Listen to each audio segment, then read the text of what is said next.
एक साथ वहीं छात्र संसद में आगे के योजना को तय किया जाएगा।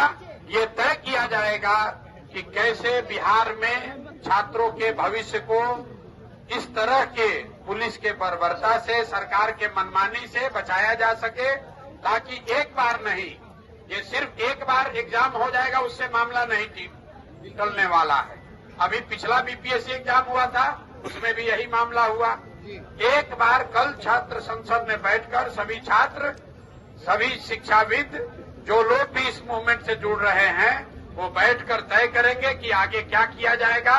जो वहां पर निर्णय होगा उस पर हम लोग सब लोग ईमानदारी से और पूरी ताकत से छात्रों के साथ रहेंगे।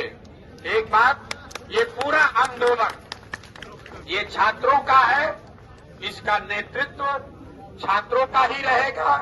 हमारे जैसे लोग, हमारी भूमिका बस इतनी है कि छात्रों के साथ हम अपनी पूरी ताकत से इनके साथ खड़े रहें।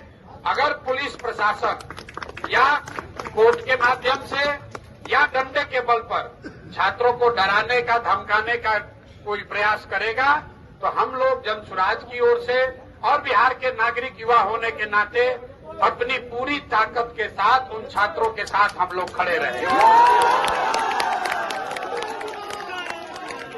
ये लोकतंत्र है और बिहार लोकतंत्र की जननी है। Yes sir. बिहार लोकतंत्र की जननी है।